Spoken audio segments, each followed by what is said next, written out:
Hello and welcome to the ServiceDucks podcast. I am co-host James Downs. And I'm Rush here, and we're here to chat about all things ServiceNow, everyday life as a ServiceNow consultant, new features, implementation successes, and perhaps more entertaining when it doesn't go quite so well.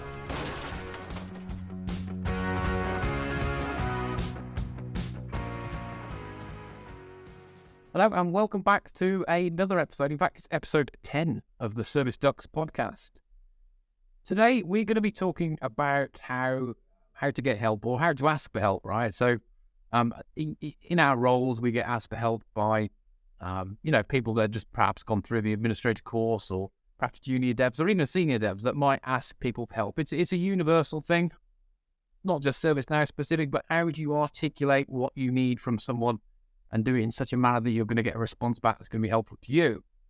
That is what we're going to talk about. We're going to cover all that. However, we've got a few things to discuss because the man is back in town. I've decided to turn up for this one. James is back. So we missed you last time, man. I know. I feel absolutely awful. But do you know what? Harry was absolutely brilliant in my absence. I thought it was a really good episode and good to see how the video works as well for the ServiceDucks. And I hope you all, as viewers and listeners, enjoy that. Yeah, and sorry, I'm going to drink the tea. And I've just thought that this is your video one, isn't it? This is my first video one. Yeah. Little time was spent on hair. But yes, first video one. Let's see how it goes, I guess. Yeah, okay. So I've just realised that as I'm drinking tea, because normally we don't do this on video, right? So no one can see I'm drinking tea. Or I know, usually your face absolutely puts me off.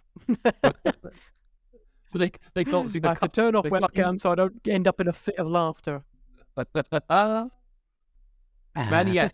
Yeah, nice. Video. So what have you been up to then? What was the deal? Yeah, so obviously last few weeks have been absolutely manic, and I know you called it out actually in the last video, which is great. Because it's a real thing. Obviously, being in projects and everyone's busy and there's deadlines and very tough customers to work for sometimes. Yep. And it was just all became bad timing for being able to record something. But incredibly busy on a CMDB maturity project, which has been an interesting journey to say the least.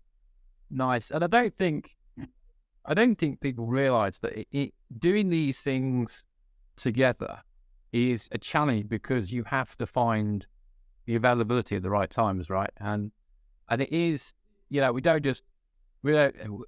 specifically don't just organise a time we turn up every time. It just doesn't work like that, does it? The nature of the beast is some things will happen. We have to reschedule, so it is a bit of a challenge. But we're here for the people. So other than that, what's absolutely. You've got some new Nova Blast 3s. I have a recommendation from yourself, no less. So, to be honest, I'm really, really enjoying it. Obviously, for those who don't know, there could be people who don't know running would be like, okay, what the hell's Nova Blast? You've been recommending some interesting toys or... So, Nova Blast 3, fantastic pair of running shoes. I've been really building up my running over the last few weeks as well. Yeah. Building up to a half marathon in May, so it's about putting in the miles. Almost got my 5K PB this week, which was amazing. Yeah.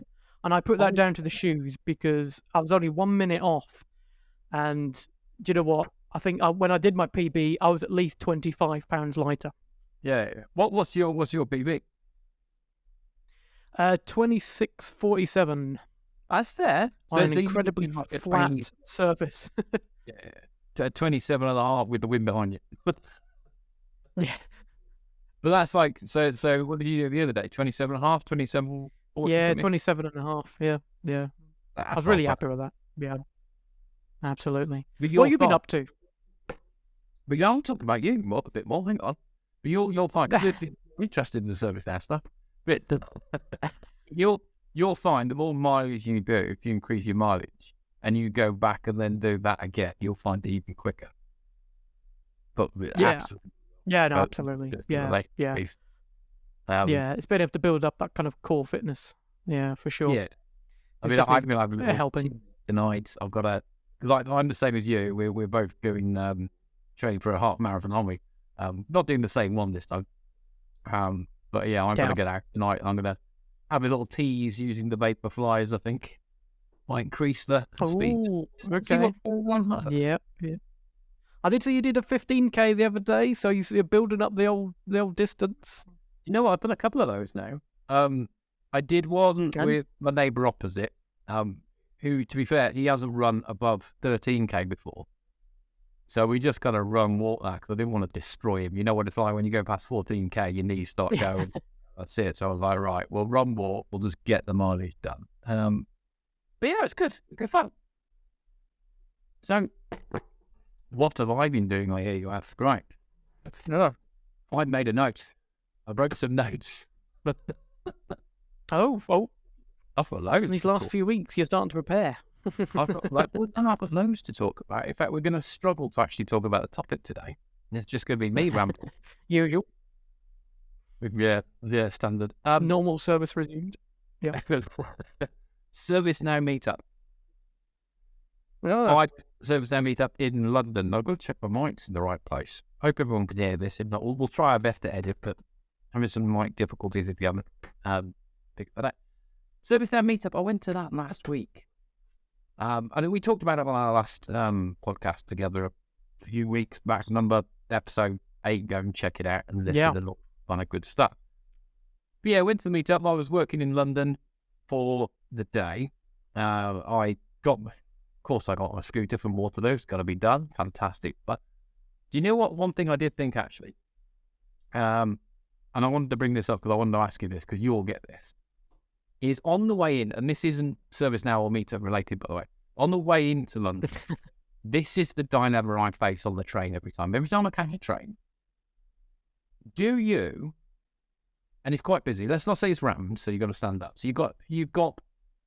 It's that kind of middle ground busyness where you can stand, and people won't think you're weird, or you can sit down because there's ample seating. However, you won't get. It's busy enough for them I not double seat yourself. to get a double seater, right? On your own. So you Yeah. either have the choice. Do you take destiny into your own hands, right? And you select where you sit. So you've got to sit next to someone. Or do you sit down and let someone sit next to you? Because I'm faced with that dilemma. And every time I sit down and I allow I allow people to make my fate for me. And I'd always get either... Are you going to alienate some people here of different shapes and sizes? Or I either get the wino that's been on it since 6 o'clock in the morning, right? Or I get the businessman that sits down, gets his laptop out. You know what I mean? Like this. That's it. I'm 6'2". Out comes the McDonald's as well.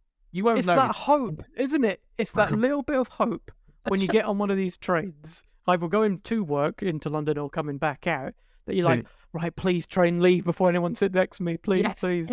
And then the inevitable happens, the waft of people comes down the train. Then you're like, oh, You're thinking, please don't let it be you, please don't let it be you. And then 9 times out of 10, it is. So what are you? Are you a chooser or are you a choosy? Do you know what I mean? Do you decide? Yeah, if there's a double seat, I'm going for it. But I completely get the perspective that if you have a choice as well, if you can choose who you can sit next to, and if there's good candidates that of sitting next to that you know it's going to be a comfortable journey, that's the thing, you've got to line up the candidates, haven't you? That could be the better option. Yeah, that's another factor. You've got to walk in and quickly assess the candidate. Because you can't you have a quick scan. That's it. And you decide on these things very quickly, and then you make your choice, and then you regret it. If you're down, you're down. You can't then get up again. You would look a bit odd if you walked up and down the carriage trying to assess people. Oh, are you worthy of my time? No. Are you getting any food out? Yeah. You have sushi? No. You have that general sense of busyness on you? No, maybe not. Anyway, back to the meetup. Yes. That was a Ponderment. The meetup, yeah, it was good. There was people from obviously various different partners and customers there. It was good for me, these things, and I think I said last time, are all about making those connections, having a chat, talking, hey, what you've been up to, what you're working on. Oh, I'm doing that. And there were some really good conversations. I met some great people I've never met before. I even met one guy that I worked on a project and never met face to face. I was the weirdo. Yeah. Said, hi, I know you. And he just looked at me like, and I had to remind him Yeah. before I think he got bored and went, yeah, I know. Didn't know. Yeah, you go for that, don't you? It's like, Yeah. I remember you. So it was well attended. I think Yeah. there was only like a 20 person limit. So I figured out. Oh, okay. So it was a limited. Yeah, it was limited, but I think they could have got more people in the office. It was in the ServiceNow offices in London, which is a lovely office. That's a big point. Yeah. I think they could have got more people in the room. And if not, I think maybe if there was obviously enough call for it because there was like people on a wait list. There's a wait list. So I think if they couldn't have got 20 people in the room, then maybe perhaps start looking at other options because it's all about being inclusive, isn't it? It's all about getting people involved.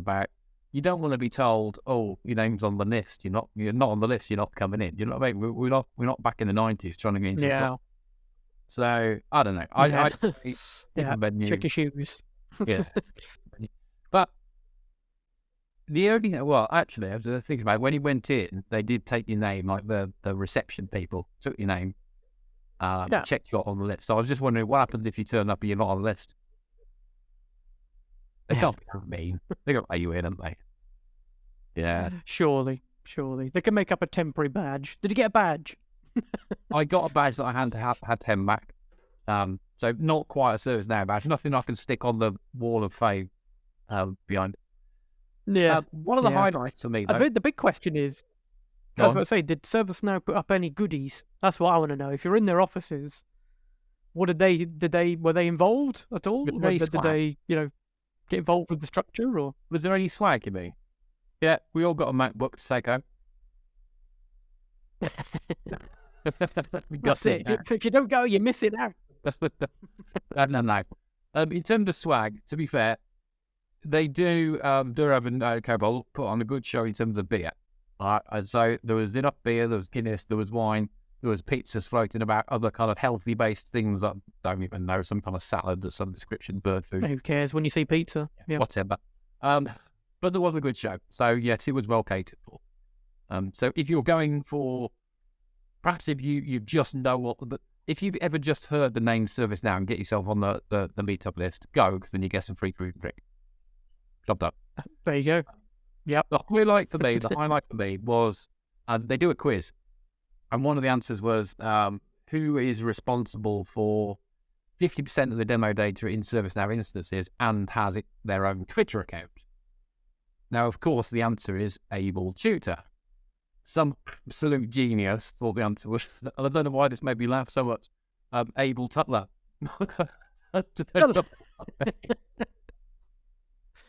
It's time that funny. That's quite funny.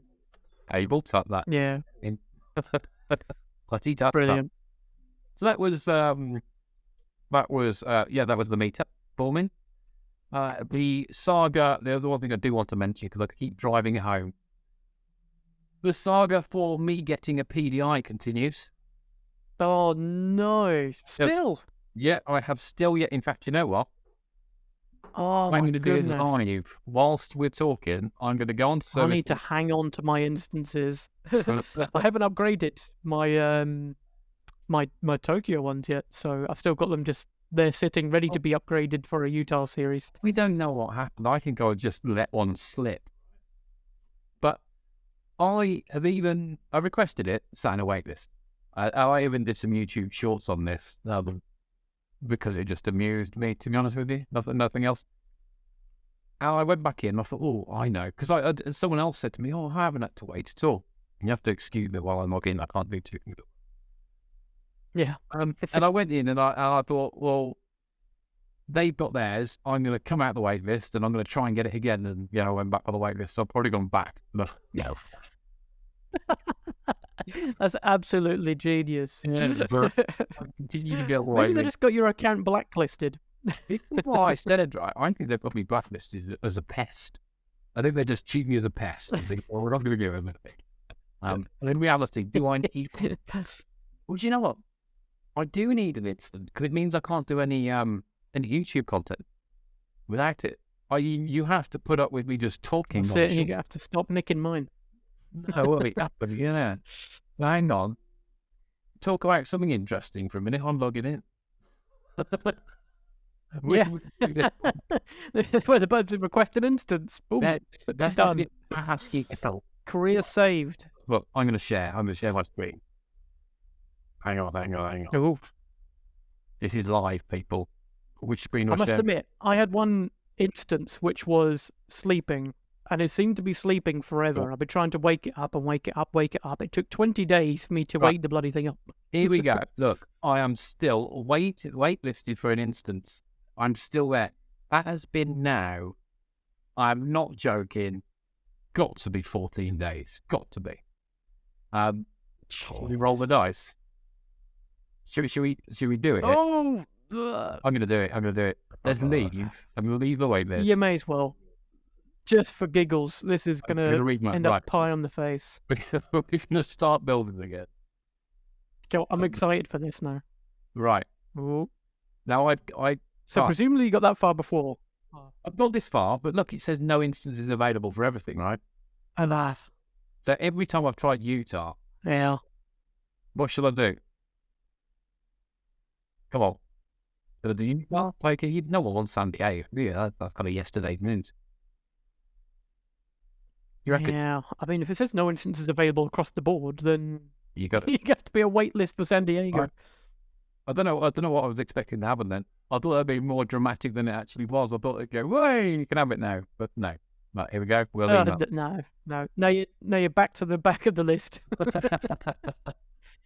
Why did you do that? I mean, that is ridiculous, though, isn't it? Yeah, it's made no difference at all.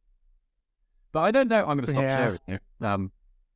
Maybe and sign up with a completely different account. I mean, who do you actually go to for these things? You know, if you can't get an instance that is, not waking up, or if there's a problem with your PDI that you want to recover, is there a team that you can go to for that sort of thing? I don't know, but you know what? It's a good point. Is there a team that you can go to, and when you get there, how do you ask for help? Should we talk about that subject? How do you pester them? Yeah, well, hang on. I was trying to segue into the theme of the podcast here, and you missed. You missed. Oh God, I missed the hook. You missed the hook. So I'm going to leave it there because I've got a lot of other things I can talk about, right? But let's get on to this. And if I'll have my emails up on the other screen, and if I get an email from ServiceNow that says, "Ta-da, you're worthy enough to have one of our special PDIs," I'm going to interrupt. Lucky enough for a live broadcast. That's it. And let you know, but that's not going to happen. So let's just carry on. So anyway, record some videos.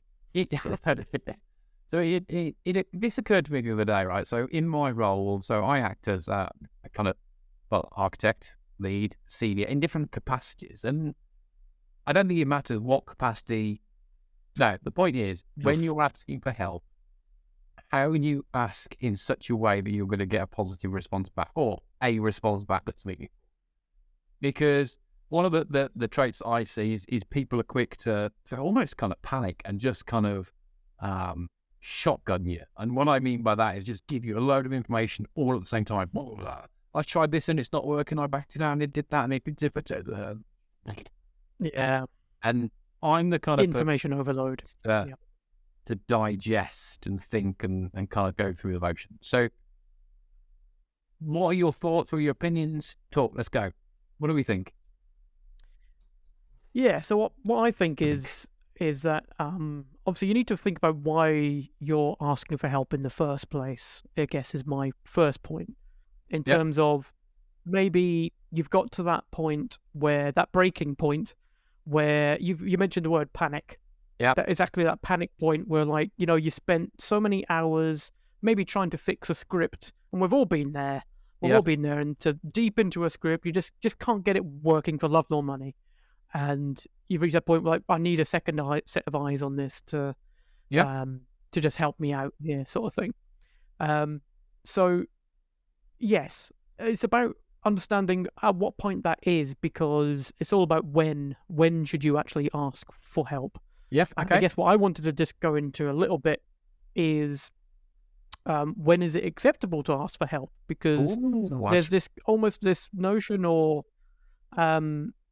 this unwritten rule or something about technical consultants or developers that it's a weakness if you ask for help.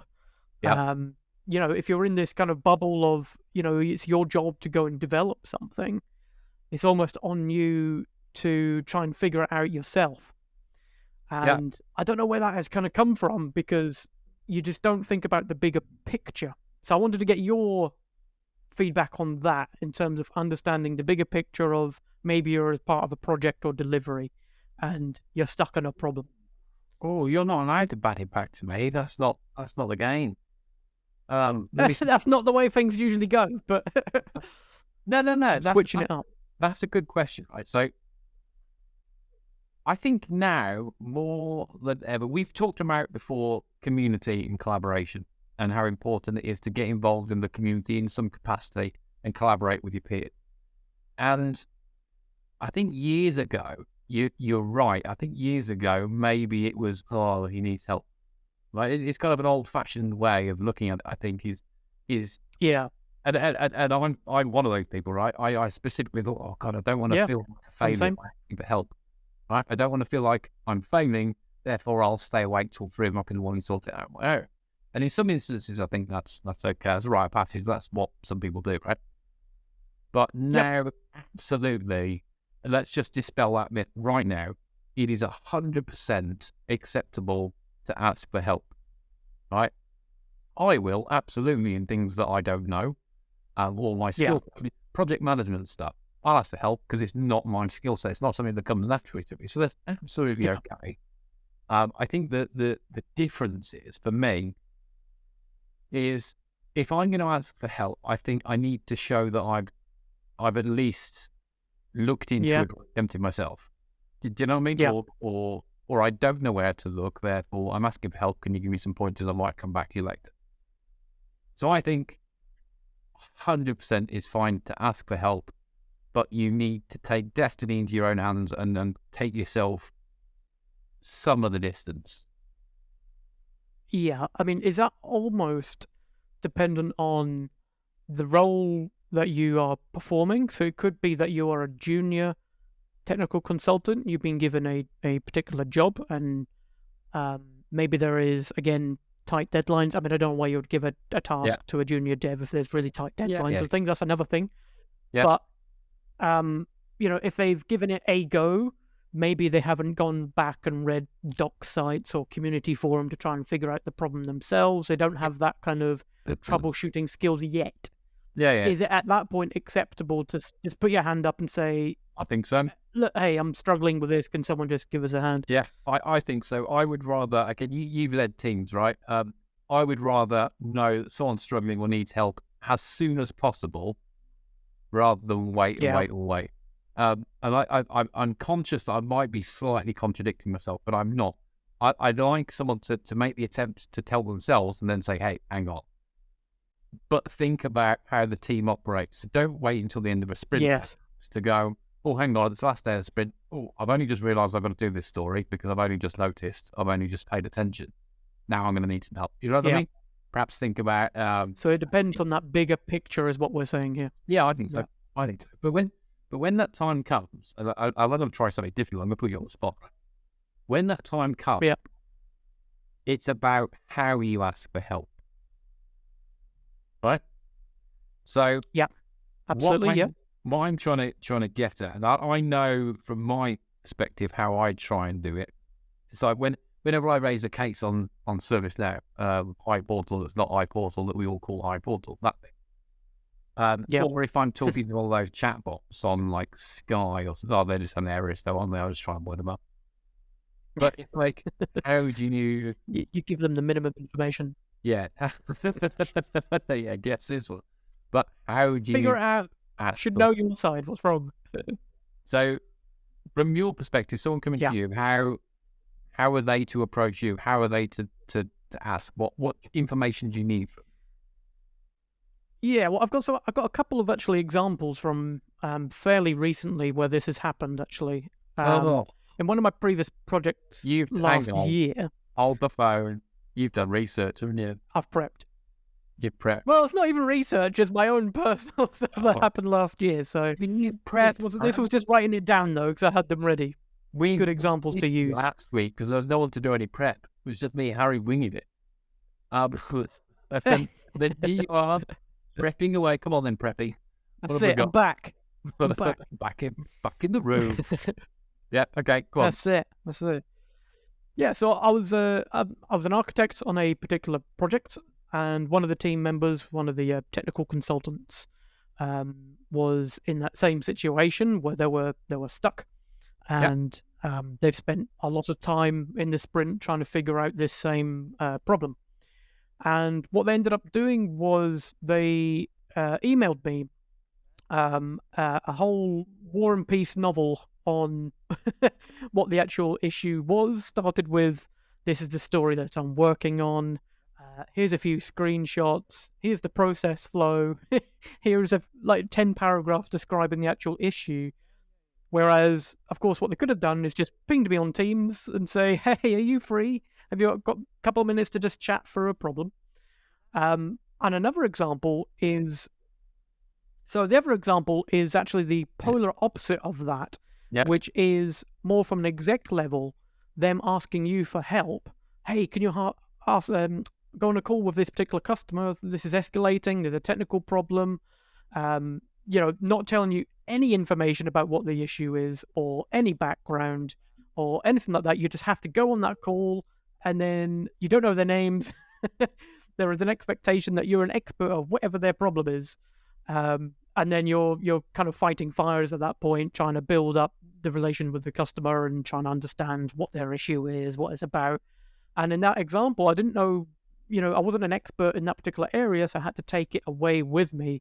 And again, that's a poor experience for the customer because they're expecting you to be the person who is an expert in that area. But because the person didn't ask, or the exec didn't ask what the issue was about, then they couldn't go to the right person with the right kind of knowledge. Yeah. So yes, I'm very much in line with you in terms of if someone's asking you for assistance, you don't want to read War and Peace. You equally don't want to receive absolutely nothing. So if you just have at least the cold hard facts about what the actual issue is, I guess a bit like a test case or the acceptance criteria of a story, saying, I'm trying to do this and this happens. Do you have a couple minutes that we can just chat through this, please? Yeah, okay. And sometimes a screen share is all you need. Yeah, that's interesting. So I guess it's what we're saying, halfway between nothing at all and War and Peace. I'm the same. I get the War and Peace, and I think people are doing it because they think, I want to give them all the information so they're not going to ask any more questions. Yeah. I want to show and do what I've just said, right? Show that they've done all the information up front and they're not just wasting your time. Yeah. But, and this is probably a failure on my part, but if I see War and Peace email, I'll read 2 sentences and go, okay, let's have a call. Because I just think it's just a lot easier. So from my point of view, but the other thing is you don't just want one sentence because you want to go in prepared. You don't want to turn up to a call, someone say, can I have some help on business continuity management? And you go in, you go, well, I ain't got that to come back to you because we don't use it. No one's ever used it. I'll have to figure out what it is. Yeah. I think there's a halfway, and I just realised that this mic isn't working. I don't know why I'm talking into it. It's something else. So we'll see. It's a prop. Hey, the price you pay for, I don't know, doing podcasty stuff.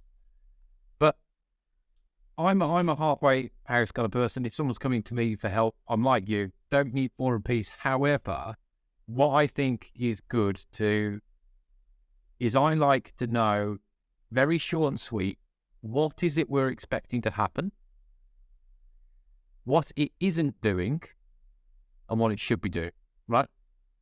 And then, only when we know that caption, that has to be, in my eyes, something really brief. And then only when we've got that is what step we take to replicate the issue, and what have they done to try and fix it so far. And I can relate that if I'm putting in the community. And again, I think there are some community posts on this, but how to ask for help on ServiceNow community. But that translates to things like Stack Overflow as well, right? How do you ask for help? Make sure it's clear. Make sure your short description is clear. What are you actually asking? It's succinct. And almost the problem description, problem statement is clear. Yes. You see? Problem statement, goals, outcomes, what you're trying to achieve. Yeah, and I think it doesn't need to be formal to do that. But I think so many people just go into it, I've tried this, there's nothing happening. Yeah, okay. What are you expecting to happen? What do we want it to do? What's it doing? How do we replicate the issue? And then what steps have we taken to try and fix it? And I think for me, it's that. But what I was going to do, I did say this earlier, before I got distracted with my potential mic issues. Oh, hang on. Oh, we still on the way? Was that an email? No, we're still on the way. But let's do some role play. Here we go. Let's try this, right? So I'll ring you. You can be you. I'm going to be someone else. Where we meet. But I'll be someone asking for help. So we'll see how it goes, right? Bring. No, I'm not going to call you. But do we call? Or the ping you on Teams. Hey, dude. Can I call you, dude? Is that all right? Go with someone else? Dude's fine. I'm busy. Yeah. Oh, right. Oh, actually, my default thing is probably just to leave it in Teams for several hours. I've seen it popped up as bold, but then I'll come back to you later. No. Oh, this is how it goes, right? Hey, mate, you free? No, I'm busy. Leave you several hours. Then I come back. Don't worry, sorted myself. We're now. yeah, exactly, yeah. No, okay, I'm busy. You got 2 secs? Yeah, sure. Okay, let's jump on a call. While we're doing that, we're on a call, right? I've got this email that's just not sending, and I've clicked send, and I've been in the outbox, and I've been in the inbox, and I ran around the street for a bit, and I had a cup of tea. Then I came back and found my dog was messing all over the carpet, and I didn't know what to do. Help. Oh, right, stop you there. Oh, that's my classic life. Let me stop you. yeah. Let me stop you there. Yeah. I don't care about your dog. What are you trying to achieve? You're trying to send an email. Yeah. What happens when you try and click on send? Well, let's go through the basic steps. And I think this is a very good point, actually, because I think, and a lot of our ethos behind ServiceDucks is, let's just go back to basics. Let's take a step back. Yeah. And actually what you're really after is for a fresh pair of eyes to see the obvious that you've missed. Yeah. So when you start talking it back to someone, and talk to your duck, that's what we keep saying, talk to your duck. Explain all the kind of basic facts to your duck, and it will help you finding the answer. Yeah. I don't think it's the same situation here, isn't it? I think you're right, because when I click saying, oh, there's no send button. But there's no send button. I was just hoping it'd just send miraculously. You found the issue. Thanks, Jack. There we go. Yeah, more than welcome. Yeah. That's why you're the big. But more than often, it is something stupid, isn't it? Yeah. I think that the role play didn't quite work, but it did illustrate a point, right? It did illustrate a point. Let me stop you there. Let's go through the basics. Yeah. I think exactly. So I think we're almost out of time, right? So we need to start wrapping this up. So I'm going to try and do a bit of a wrap up. Before I do that, I'm just going to do one quick last check on my PDI. Still talking into my mic, which I know is not working. But yeah, so still no PDI. But I think what we've learned today, we've learned that if you're catching a tray, maybe think about who you're going to sit next to. Take the destiny into your own hands. Whether they do pizzas and beers and wines at meetups. We know that you got some Nova Blasts and you always did a PB. But more importantly, we've learned It's awesome. that my PDI is still not there. Yeah. And that is the main takeaway. You want a PDI? Don't. No, oh God, no, don't. But no, we have learned in terms of how to get help. We've learned, and this is the key message. It is absolutely fine and accepted, and more than accepted for people to ask for help and ask as soon as they possibly know they need it, right? But also when you're doing it, Yes. fix it succinct, keep it to the point, and try and display that you've done some research or you've tried to help yourself to find the answer before going for help. But it's absolutely acceptable. And please, if we can finish on this note, no war and peace. Okay? Yes. And if you've just listened to the last sentence of the podcast, Nobody need it. is his meaning about explaining an issue. That's it. There's our title. We've not gone back to the 60s. So on that note, James, it's been an absolute pleasure to have you back, and I hope you've enjoyed the video. Good to be back. And I haven't distracted you too much with my tea drinking, my weird cups, moving back. But until next time, I think it just remains us to say, I've been Russ. I've been James. And this is ServiceDucks. That's all for today's podcast. Thank you for listening, and if you want to get your question answered by the ServiceDucks, get in touch through talktotheduck@service-ducks.com, or just use one of the links below.